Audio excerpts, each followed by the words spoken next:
Story 1. Am I the a-hole for dressing my baby girl in blue to tick off my mother-in-law? Hey all, it started when me female 28, my partner male 31, had our first baby, a girl. We bought mostly neutral clothes to make life easier and because we like it. We got some hand-me-down clothes in both blue and pink and lots of gifts, especially from my mother-in-law. She only bought pink, glittery, and typically girly clothes. We didn't think of it, didn't mind at all, and we put her in girly clothes as well. Until one day, I dressed our girl in the color blue, and mother-in-law lost her mind. She said, "No, you have to dress her in girly clothes, or else she might end up as a homosexual or a trans person." And I got so angry, so every time since that, I've dressed our girl in blue, only when we meet mother-in-law, just to tick her off. It's making my mother-in-law so mad every time, so I keep doing it.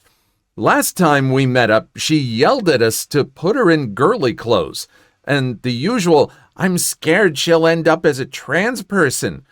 I told her it's just a color, and I don't care what gender or identity she ends up having. She's so judgmental and homophobic, and she keeps trashing the LGBTQ plus community, and I'm over it. My partner thinks I'm overreacting and that it's unnecessary to do this every time we meet.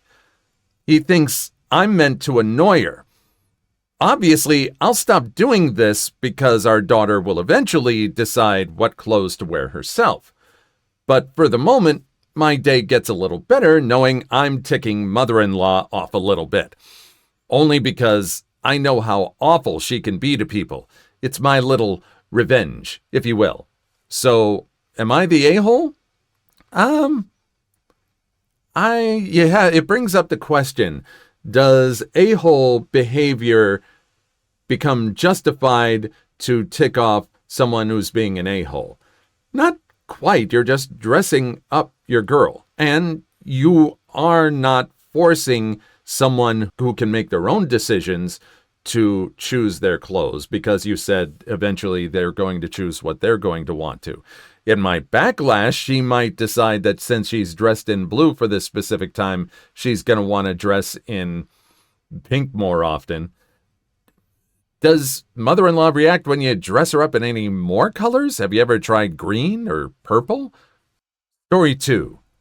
Customer at Subway wants to speak to the manager. I worked at a Subway that didn't have any authority or managers. Just a couple minimum wage base level workers. I don't remember what this particular customer was mad about, but she was arguing with me and didn't like the answer I gave her. She asked to speak to the manager, and there not being a manager, I decided to promote myself on the spot and replied with, "Manager speaking, how can I help you?" This did not make her very happy because she realized she was not going to get a different answer and asked for a phone number to call. The owner has specifically told us never to give his cell number to customers, so I gave her the store number. She gives me a big eating grin, can't say that S word right there, thinking about how much trouble she's about to get me in when the phone behind me starts ringing. I will never forget the face she gave me as I answered the phone, looked her in the eyes, and asked her how I could help her. That's all you can do. The owner just wants to get money, does not want to run a business or deal with customers. It's up to you, and you just pulled the ultimate Uno reverse card on a Karen, so kudos to you for that. Story 3. Entitled aunt steals an anime box I told her son he couldn't borrow.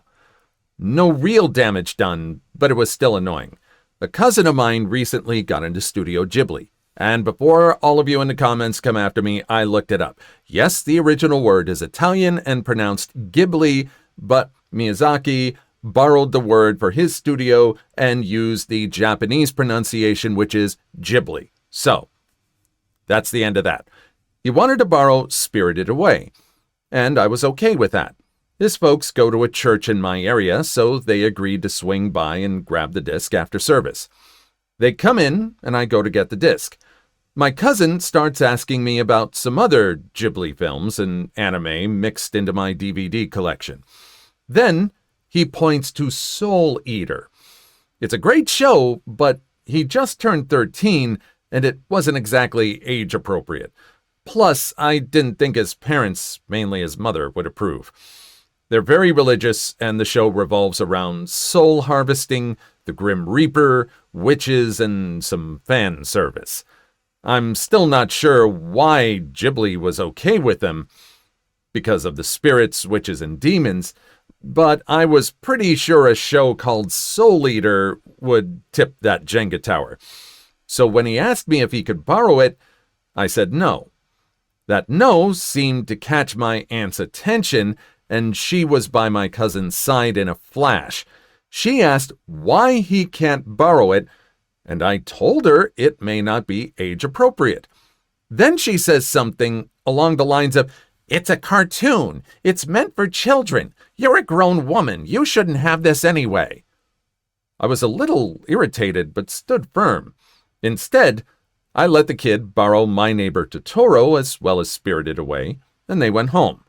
I thought everything was good until an hour ago. I received a call from my screaming aunt. She accused me of trying to corrupt her son with vulgarity and Satanism. I was lost at first, and then she mentioned a demon and a naked cat woman being in the first episode. I checked my shelf, and Soul Eater was missing. I'm not sure when she did it, but she had stolen the box set. They're returning the movies next Sunday, and Soul Eater had better be with them.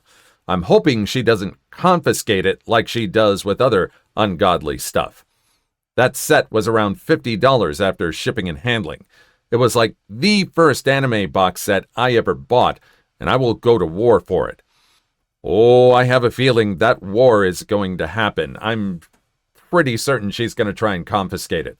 And just the entitlement that her taking something would justify her actions, but she's willing to prosecute other people in her mind over stuff she perceives as wrong. It's just incredible the amount of mental gymnastics she's gone through for this. It's awful. I really hope there's a follow-up to this sometime soon. Story 4. Today I fracked up by sending a video without watching it, and now I'm being adopted. So last Thursday night, I saw everyone tagging their stepdads in the Budweiser commercial. Without watching it, I sent it to my stepdad. About an hour later, my stepdad and mom call me and ask if I'm hinting at something. My stepdad is like, "I know you had intent." I'm like, "Huh?" OMG. In the commercial, the adult children are asking their stepdads to adopt them. So he starts crying, thinking I want this, and now I can't tell him that I didn't mean to. Finally, he squeezed me so tight and said he wants me to take his name and make it official, etc., etc. All I can think is, wow, that sounds like a huge hassle, but I can never say anything about it being an accident. So now I'm being adopted and changing my name.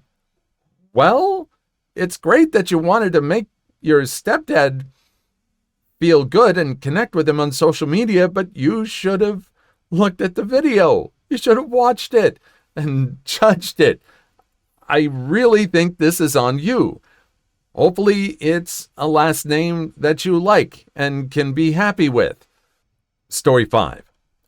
Am I the a-hole for lying about why I'm a single dad to someone? I, 25 male, am a single dad to my 5-year-old son and daughter. Their mom is alive, but left me, and I have full custody. Yesterday, I had to buy groceries, so I had my kids with me. An older guy was behind me in line and started asking me about them, and I should have just said that I was watching them or something, but I told him that they're my kids. I don't look old at all, so of course he started judging me like people do. He ended up asking where their mom was, and I almost just said at home or something, but I'm tired of being judged, so I made up a lie and said that their mom perished. She might as well be unalive to me. He looked horrified and mumbled something and walked away. Thankfully, my kids didn't know what was happening, so I finished and left. This morning I was on the phone with my sister and I told her about it, and she got mad at me and told me that I went too far and I got a reaction out of him for no reason. I can understand that, but I'm really tired of being judged for being a young parent. But maybe my judgment is clouded? Am I the a-hole? I can understand the frustration, just totally being judged, and also probably people who wouldn't believe you that you're the father. And unfortunately, there's been too many instances on people calling Child Protective Services on a single father, thinking that the children have been abducted. Might be a little too far with telling this person that the mother is unalive. Maybe just stick with your original gut thing and in the future tell people, oh, the mom's at home or something. I think that's about all I can say about that. Please like and subscribe if you made it this far. I hope you'll enjoy the rest of the video and have a wonderful day. Story 6. Your working hours are 9 a.m. to 6 p.m. To clarify a few things, this took place in Europe. I was a salaried employee, 40 hours a week. I left that job about 10 months after the event took place. I didn't get into trouble and nobody tried to fire me. My probation period was over and we have employment laws regarding constructive dismissal, so I knew their hands were tied. About 4 years back, I started a new banking job. All was well, just that the management was pretty strict with timekeeping, which was weird as we were back office. My experience was in a similar field at another bank, and we had flexible schedules and received time in lieu. But rules are rules, and I followed them. I learned my tasks and got to know the wider team. Anyway, about 4 months in, I started to realize my senior manager didn't like me. I'm pretty assertive as a person, and I do know how to stand up for myself. He hated it. I would speak up during the meetings, ask questions, give suggestions, and so on, while the team would stay quiet. The week everything went south, I was working overtime, which was obviously unpaid. On Thursday, I did nearly 2 hours of overtime. On Friday, I thought I'll leave a few minutes early as I was done for the week. My manager was off. I left 10 minutes early. On Monday, I came to work, and I got called into a meeting straight away.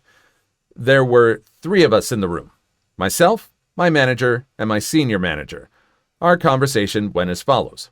My manager: I heard you left work early on Friday. Me: I did. I left 10 minutes early.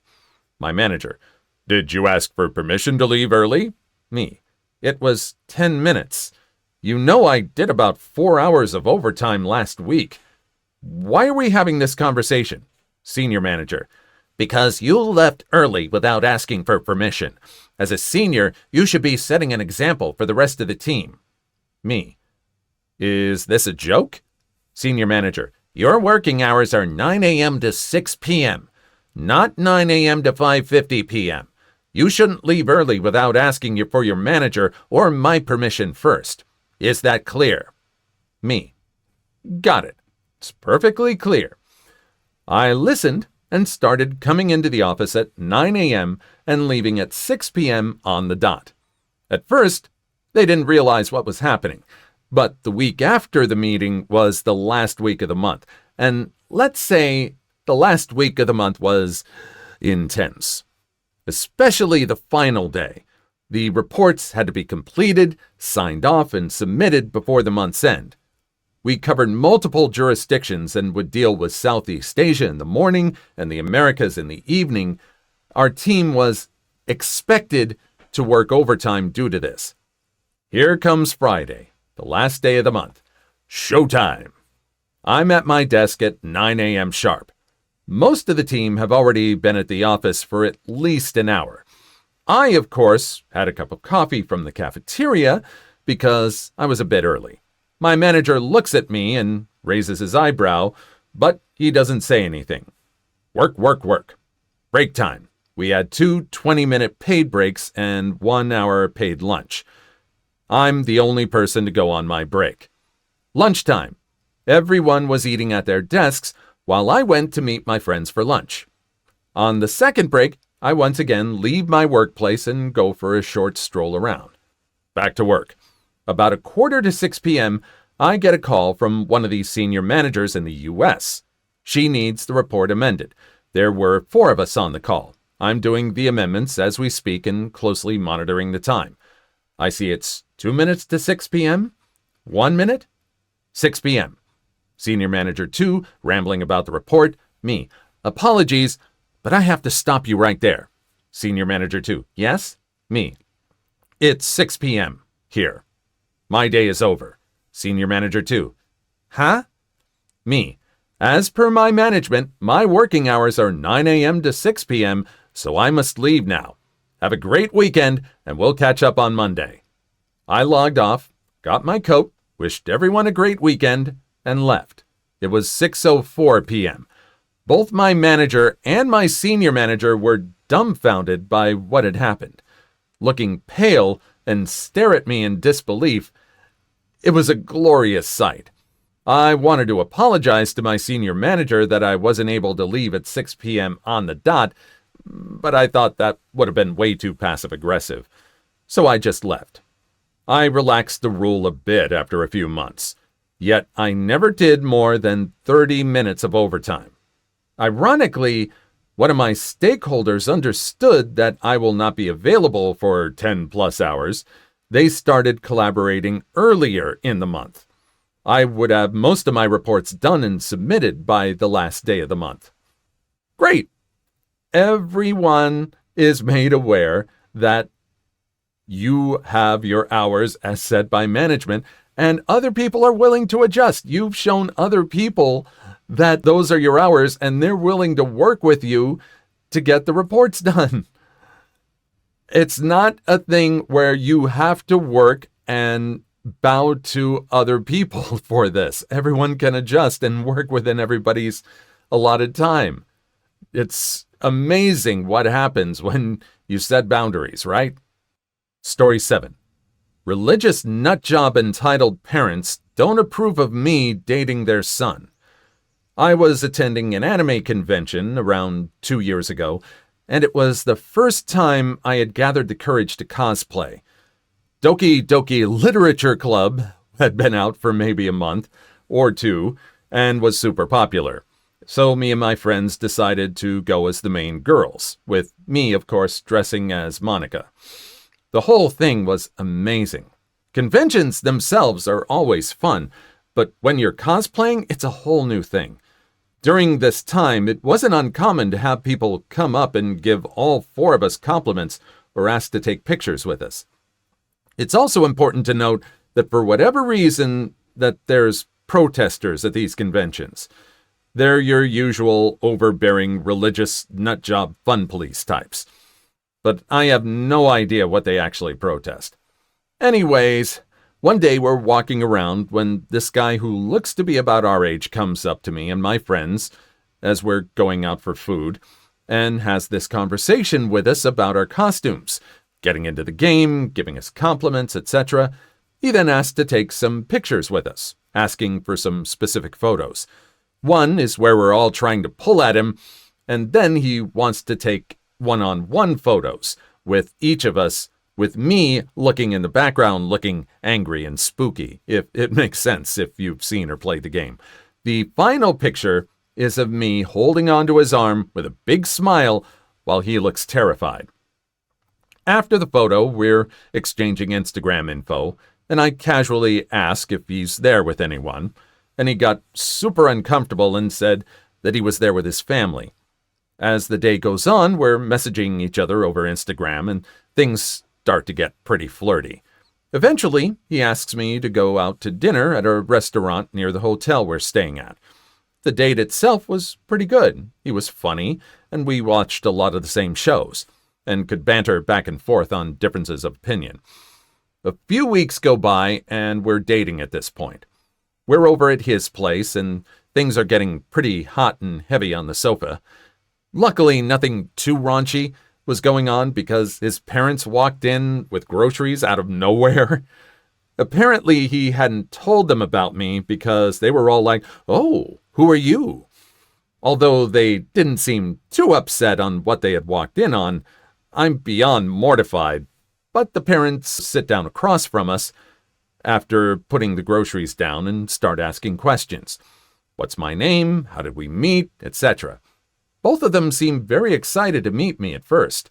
I introduce myself and tell the story of how we met, and pull up our photo together with me in costume and show it to them.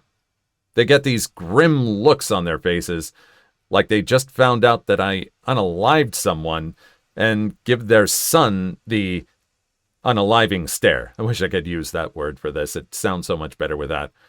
At this point, they're asking me to leave, and I'm asking if I did something wrong and apologizing if I did. Mother: "It's just that we want someone modest for our son, and we don't see you two being a good match." Me: "What?" Mother: "You don't exactly line up with our beliefs, is all. Please leave. We need to talk with our son." Me: "I don't understand." Mom: "You need me to spell it out? He doesn't need some atheist sloot in his life." Boyfriend: "Mom!" Dad: "Don't raise your voice to your mother. Walk your little friend out and say goodbye." They argue for another minute or two before my boyfriend walked me out. He gives me a kiss and tells me he's sorry and he'll call me later. When he finally calls back, he explains how his parents helped organize those protests at conventions and how they had some weird views like that. He said he fought with them for over an hour about how he was done with their hogwash after they demanded he never speak to me again. He ended up moving in with me about a month after that. It was kind of soon, but he didn't really have anywhere to go since his parents had given him an ultimatum, and apparently his entire family is like that. On the bright side, we're still together. So at least the story has a bit of a happy ending. See? Anime brings people together. And I've seen those protests. I've been to those conventions. I've seen those protests, and it's kind of weird that they would be okay with walking in on some sort of making out, but as soon as there's anime involved, this person is an atheist sloot. Like, everybody involved with anime is an atheist. And there's no communication. Learn about what you're upset about. Maybe you might learn something. Jeez. Please leave your story in the comments. I would love to make a video on them in the future. Also, don't forget to like and subscribe.